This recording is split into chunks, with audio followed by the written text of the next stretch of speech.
Sa pagpasok ng 2026, nagkaroon ng mahahalagang pagbabago sa mga panuntunan ng carry-on na dapat malaman ng bawat Pilipino na madalas bumiyahe. Ang mga bagong patakaran ay bahagi ng pagsunod sa International Aviation Safety Standards at lokal na regulasyon mula sa Civil Aviation Authority of the Philippines o CAAP. Ito ay naglalayong pahusayin ang seguridad sa paliparan, bawasan ang panganib ng sunog dulot ng lithium batteries at linawin ang mga bawal dalhin sa cabin. Marami sa pagbabago ay praktikal at may direktang epekto sa pang-araw-araw na biyaheng pangkalakalan, trabaho at pagbisita sa pamilya. Bilang mga pasaherong Pilipino, mahalagang maging handa at maalam upang hindi masita, mapahiya o mapatawan ng multa sa boarding date. Sa video na ito, tatalakayin natin ng detalyado ang 6 na bagong carry-on rules para sa 2026, kasama ang mga konkretong halimbawa at payo mula sa totoong karanasan. Bibigay din namin ang tamang paraan ng pag-iimpake ng power banks, gamot, likido at mga gadget para mabilis ang screening. Layunin ng gabay na ito na hindi lamang magbigay ng impormasyon, kundi magturo rin ng mga hakbang para sa mas maginhawang pagbiyahe. Makakakita ka rin ng mga tips para sa mga senior na biyahero at may mga espesyal na pangangailangan, pati na ang dapat gawin kapag may medical equipment na dala. Huwag mag-alala kung nakakalito ang mga bagong patakaran dahil tutulungan kang maging handa at maalam bago pumasok sa security check. Unang batas. Mas pinaigting ngayong 2026 ang regulasyon para sa lithium batteries at power banks at hindi ito basta patakaran lamang. Ito ay direktang tugon sa matibay na ebidensya at seryosong insidente sa eroplano. Ayon sa mga pag-aaral ng International Civil Aviation Organization o ICAO at International Air Transport Association o IATA, ang lithium-ion batteries ang isa sa pangunahing sanhi ng in-flight fire risks dahil sa posibilidad ng thermal runaway, isang chain reaction kung saan mabilis na umiinit at maaaring sumabog ang baterya kapag nag-short circuit o nasira. Kapag ito ay nangyari sa cargo hold, mahirap itong agapan dahil limitado ang access sa loob at hindi sapat ang suppression systems upang pigilan ang pagkalat ng apoy. Dahil dito, naglabas ang Civil Aviation Authority of the Philippines o CAAP ng updated na guidelines. Bawal ang spare o loose lithium-ion batteries sa checked baggage at dapat nasa carry-on ito. Dapat ding malinaw ang MAH o WH label ng power bank dahil maraming airline ang may striktong maximum capacity na pinapayagan, karaniwang hindi lalagpas ng 100 WH at may special approval kung 100 to 160 WH. Maraming Pilipino ang hindi aware na kahit maliit lang ang power bank, maaari itong makonfiscate. May mga totoong insidente kung saan napilitang magbayad ng penalty ang pasahero o madelay ang check-in dahil nakita sa x-ray na nasa maleta ang power bank. Upang maiwasan ito, gumamit ng protective pouch, takpan ng electrical tape ang mga terminals ng spare batteries at siguraduhing hindi nagagalaw o natatamaan ang mga ito habang nasa bag. Kung ikaw naman ay senior traveler o may medical device tulad ng portable oxygen concentrator, mas mahalaga ang tamang pagdeklara. Ipakita ang medical certificate at i-inform ang airline para sa proper battery handling. Sa huli, ang pagsunod sa bagong regulasyon ay hindi lang tungkol sa pag-iwas sa abala. Ito ay hakbang para maprotektahan ang sarili mo, ang iyong mga mahal sa buhay at ang kaligtasan ng buong flight. Pangalawang batas. Limitasyon sa liquid, aerosols at gels ay mananatiling mahigpit at mas estriktong ipapatupad sa 2026, lalong na sa mga connecting at international flights. Ang kilalang 100 ml rule ay hindi nagbabago. Bawat lalagyan ay dapat hindi lalampas sa 100 ml at lahat ay kailangang nakalagay sa isang transparent, 1-liter resealable bag. Ayon sa mga updated security guidelines ng maraming bansa, kabilang ang EU at ASEAN aviation bodies, nananatiling epektibo ang LAGS rule dahil napatunayan nitong nakakabawas ng security risks mula sa liquid-based threats. Sa mga pangunahing paliparan sa Pilipinas, lalo na sa ilalim ng MIA security protocols, mas pinaigting ang inspeksyon, lalo na sa duty-free items at medical liquids. Para sa mga Pilipinong biyahero, napakahalaga ang tamang pagpaplano ng toiletry kit. Iwasang magdala ng malalaking bote, gumamit ng travel size containers at siguraduhing nasa iisang bag ang lahat.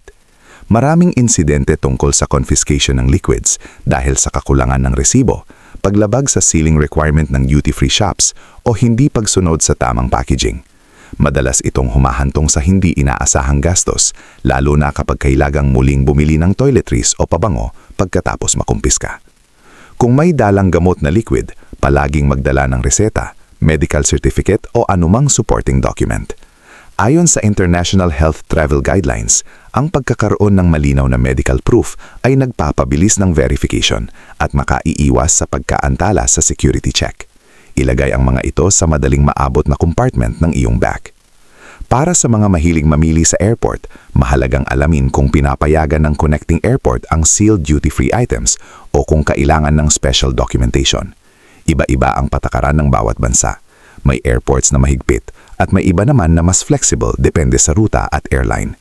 Sa huli, ang pagsunod sa LAGS rule ay simpleng hakbang na makaiiwas sa stress, magpapabilis ng security screening at titiyak na hassle-free ang iyong boarding experience. Kung nanonood ka pa rin ng video na ito at nakakatulong sa iyo ang mga impormasyong ito, paki-comment ng numero 2 sa ibaba para malaman kung nandito ka. At kung hindi ka pa nakasubscribe, inirekomenda kong mag-subscribe ka at i-on ang bell notification para hindi mo makaligtaan ang mga susunod na videos. Ang iyong suporta ay tumutulong sa amin na makagawa pa ng magagandang content para sa iyo. Ngayon, magpatuloy tayo. Pangatlong batas. Mas pinahigpit nga ngayong 2026 ang allowance ng carry-on pieces, lalo na sa laki at timbang ng cabin baggage. Para sa karamihan ng airlines, nananatiling standard ang 56 by 36 by 23 centimeters at maximum na 7 kilograms. Ngulit mas naging istrikto ang pagpapatupad dahil sa automated baggage gates at mas madalas na random weight checks. Batay sa mga ulat ng International Air Transport Association, IATA, halos 34% ng delay sa boarding noong 2025 ay may kinalaman sa carry-on baggage violations at mas lalo itong tumaas sa unang quarter ng 2026 dahil sa paglipat ng maraming airline sa AI-assisted gate scanners na walang pakiusap-pakiusap. Kung lampas ka kahit 1 cm o 300 grams, automatic na red light ang makina. Maraming Pilipino ang hindi handa dito, lalo na ang mga galing sa long-haul flights mula Middle East, Europe at Asia Pacific kung saan madalas puno ng pasalubong ang bag.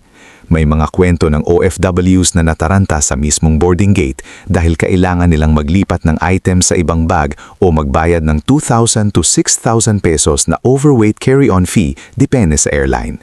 Ayon pa sa travel behavior research ng Skyscanner at AirHelp, ang stress na dulot ng baggage issues ay mas mataas para sa mga pamilyang may kasamang senior citizens at maliit na bata dahil mas mabagal silang makapag-repack sa gitna ng pressure. Kaya napakahalaga ng practical preparation. Ang pinakamabisang paraan ay ang pagsukat at pagtitimbang habang puno ang bag, hindi habang walang laman. Gumamit ng portable digital travel scale at mag-invest sa lightweight o collapsible carry-on na hindi mabigat kahit walang laman, na inirekomenda rin sa 2026 report ng Consumer Travel Alliance. Kung may pasalubong, business materials o pagkain na medyo bulky, mas mainam nang ilagay ang mga ito sa checked baggage. I-prioritize lamang ang mahahalagang gamit sa carry-on tulad ng gadgets, dokumento, gamot ng senior at isang set ng extra clothes kung sakaling madelay ang checked bags. Marami na ring pamilyang Pilipino ang nagkukwento na mas maayos, mas mabilis at mas stress-free ang kanilang pagbiyahe nang sundin nila ng mahigpit ang sukat at timbang. Ang pagiging maagap ay hindi lang nakakaiwas sa dagdag gastos. Nagbibigay rin ito ng kapanatagan ng loob sa mismong araw ng biyahe. Sa panahon ng mas istrikto at automated na 2026 airport rules, ang tamang paghahanda ang tunay na passport mo sa hassle-free travel. Pang-apat na batas. Mas malinaw at mas mahigpit na patakaran para sa medical items at mga gamot. Mas pinagtibay para sa 2026 ang regulasyon ng CAAP at mga airline pagdating sa pagdadala ng medical items dahil sa tumataas na bilang ng insidente kung saan naaantala ang biyahe ng mga pasahero lalo na ng mga senior citizens dahil sa kakulangan ng tamang dokumentasyon. Sa ilalim ng bagong panuntunan, ang lahat ng prescription medicine, medical devices at refrigerated medicines ay dapat may kasamang malinaw na reseta o medical certificate upang mapabilis ang inspeksyon. Pinapayuhan din ng CAAP, alinsunod sa World Health Organization, at International Air Transport Association, medical travel guidelines na panatilihin ang mga gamot sa kanilang original packaging na may kumpletong label tulad ng pangalan ng pasyente, dosage, at instructions. Napatanayan sa mga pag-aaral ng WHO na ang tamang pag-label at wastong dokumentasyon ay nakakabawas ng higit 70% ng mga delay at security flagging sa airport. Marami ng kaso kung saan ang mga senior citizens ay nahirapan dahil walang dalang reseta para sa inhaler, maintenance medicine o insulin. Sa ilang naiulat na sitwasyon, umabot ng 20-40 minuto ang pagkaantala dahil kailangan pang i-verify ng security personnel kung ang gamot ay lehitimo. Ang ganitong stress ay maaaring magdulot ng pagtaas ng blood pressure at anxiety ayon sa Journal of Travel Medicine, kaya mahalagang maging handa bago pa bumiyahe.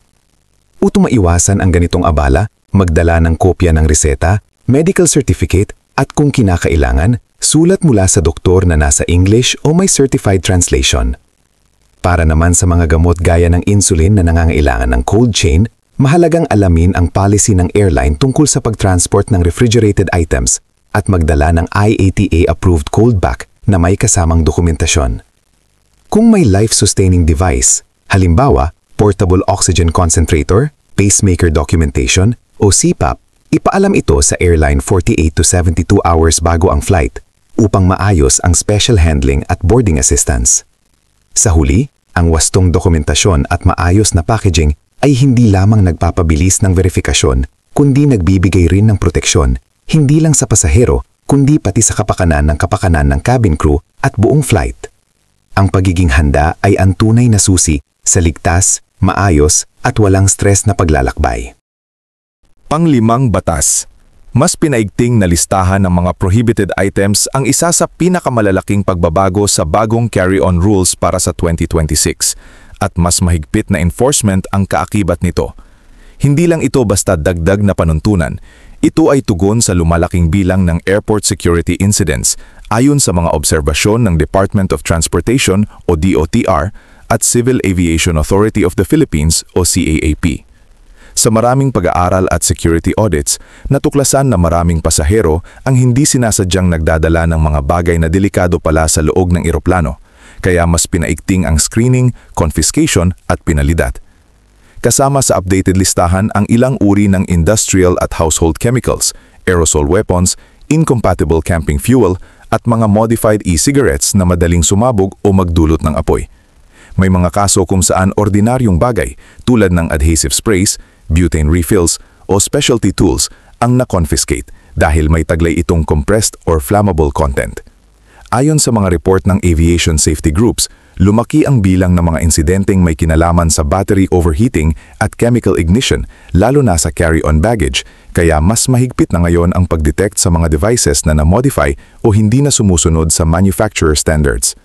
Sa karanasan ng maraming Pilipinong biyahero, lalo na ang mga OFW at frequent travelers, madalas nilang nababanggit ang pagkagulat kapag kinumpiska ang mga bagay na akala nila ay normal lang, tulad ng maliit na multi-tool, pepper spray para sa self-defense o camping lighters na madalas baon sa probinsya.